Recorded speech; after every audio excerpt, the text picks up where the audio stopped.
When I was a student in the UK, one thing that I did every day was that I always try to at least ask one question every major lecture that I had because I just wanted to practice my English in statistics and economics. I just feel like that if I don't leverage this opportunity, I probably won't have as good as an opportunity just to make mistakes and practice in the outside world. Sometimes my question just does not make any sense and just laugh it out loud in the lecture with this awkwardness, and I just repeat it myself one more time to the professor. Just don't worry about your imperfection or differences and put yourself out there. Even sometimes you just gotta make fun of it and let people laugh it out loud. Everybody, even if someone who seems like they have a high status or with good reputation out there in the industry, they all have nervous or awkward moments in their lives when they talk to people. They don't want people to feel like that they are not as cool as what the media has said about them or what the community has thought about them. So if somebody is like really interested in what they do, then they're really willing to share. We should be more specific and know what we want, but always be ready to just chill and relax and chat. When you talk to these founders, high executives of these companies, in my opinion, the worst question to ask is,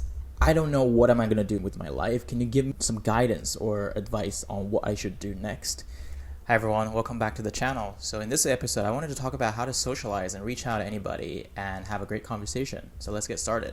So for me, when I get started as a student in the UK, I couldn't really talk very fluent in English. And it was my second language. It was pretty difficult to learn how those chit chat goes on and how to, pick up a conversation and just try to fit in. It's very difficult because you feel like it's almost impossible to pick up those things that people talk about, like outside of work, outside of your study, because you just didn't grow up in the same environment.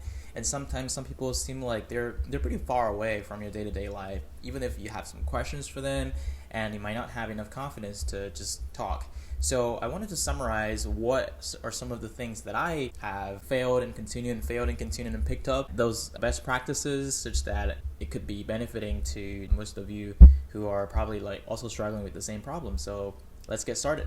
I think when I was a student in the UK, one thing that I did every day was that I always try to at least ask one question every major lecture that I had because I just wanted to practice my English in statistics and economics, and I just feel like that if I don't leverage this opportunity, I probably won't have as good as an opportunity just to make mistakes and practice in the outside world, because when people are having these smaller groups in discussions, I wouldn't even be able to say the full sentence because it was just so hard for me.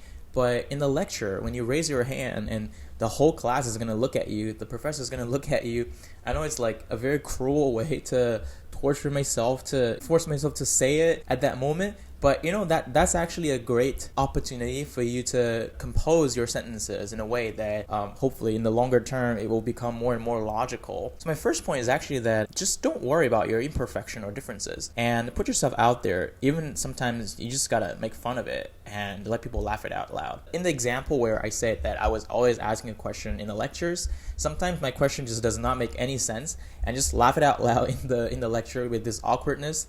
And I just repeat it myself one more time to the professor. And most of the professors, when they recognize that you're from a different country, your English is not your native language, they actually become more patient and try to hear you out. I feel like that helps you to develop those confidence in the early days, especially when I was still a teenager. Those kindness of being patient from the professors were really helpful. I still feel grateful for them for always giving me this chance when I raise my hand. And actually also because like back then, especially in science classes, in statistics classes, not a lot of people raise their hands. People just like reading their slides or taking notes in the class. So that's your opportunity to practice. For me, it's like it was a part of practicing English, but also at the same time, it was helping me to develop like how do you say things in your mind in a complete way, in an understandable way. Stop worrying about any imperfections. Stop worrying about you're gonna make mistakes. Just put yourself out there, make some mistakes, and you're gonna learn from it. And honestly, many years later, nobody's going to remember anything you said. Even if some people remembered it, your skills are going to become better and better, and then people will only remember how much better you have become instead of how bad it was back then. And then later in the workplace, I realized that sometimes my managers that I've met are just very kind. I guess they're always very tolerant and patient with me speaking broken English. And sometimes the managers told me, hey, Sean, don't use this word. Nobody says it. And they would correct me. But in a nice way. So if you always worry about your imperfection and never put yourself out there, then you won't even have this chance to be corrected. Another point would be just to show genuine interest in other people's life and ask for how. So what I mean by that is we are all willing to share and we're all willing to talk about ourselves. So when you're reaching out to people and socialize, ask something that you can just randomly either randomly picked up from that person's past experiences or just something that they just mentioned in the conversations previously, and ask about things like, how did you do it? Show some curiosity in other people's lives. And honestly, sometimes people feel like I'm not really curious about other people's life at all, but you never know what something random or interesting might come up. So you can give it a shot. I actually learned this from a friend who was my project partner back then in the grad school at MIT. He's one of the only few people who I realized that he could socialize with the East Asian groups, the European group, as well as people who came from India and United States of America. I just asked him, hey, so how did you do that? I'm really curious. Like, how can you like be friends with anybody? And he just told me that he always try to join the flow of the conversation first, like whatever people are talking about. And he's actually a very funny guy. He throws some jokes into the conversation and people laugh it out. I still don't know how he did that, but I think everybody should be different. Everybody has their own way of doing things. But showing genuine interest in other people's conversations, things that matter to them, would really encourage them to share more with you, because who doesn't like someone who wants to hear more about their own stories, right? I feel like the core of this is the ready to learn mindset, or just open for new perspectives. Whenever you show this part of you to a new person in a socializing environment, I realized that people became more willing to tell you what they think. People feel like they are being heard. Everybody, even if someone who seems like they have a high status or with good reputation out there in the industry, they all have nervous or awkward moments in their lives when they talk to people. They don't want people to feel like that they are not as cool as what the media has said about them or what the community has thought about them. So if somebody is like really interested in what they do, then they're really willing to share. My third point is that we should be more specific and know what we want, but always be ready to just chill and relax and chat. So what I mean by that is that sometimes an example would be, sometimes there are some tech leaders who gave talks in the Bay Area, especially, for example, at Stanford University, or this last time I went to this Stripe events that was hosting Sam Altman for an OpenAI talk.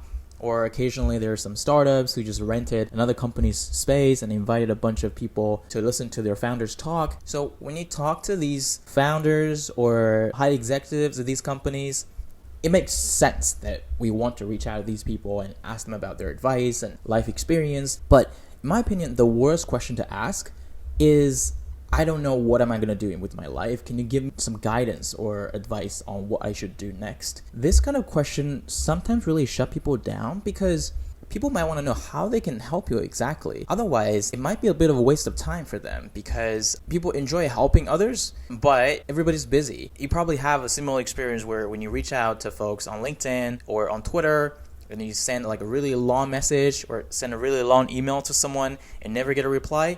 But occasionally, if you just ping like a short message with very specific questions with enough politeness, and they might actually reply immediately, because it's a quick reply, it's something that they can relate to, it's something that they can just quickly share. Always be ready that you have some specific questions in your mind that the person that you're reaching out to could use their experience to answer and help you. Too generic questions sometimes might not work that well. When I say always be ready to be just chill and relax and chat, is that not everybody likes a very serious talk right up front unless they're very busy and they are just doing Q&As.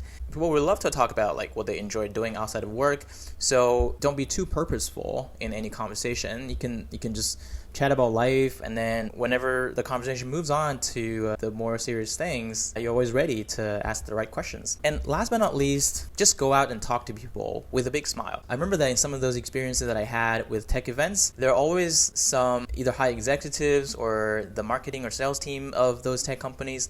They might just walk around and reach out to you and with a big smile and be like, hey, Sean, like, looking at my badge. Hey, Sean, like, welcome to the event. I'm the manager or lead of whatever, blah, blah, blah, of this company. It's really cool that you joined, and what do you do? They just genuinely ask you and then with a big smile.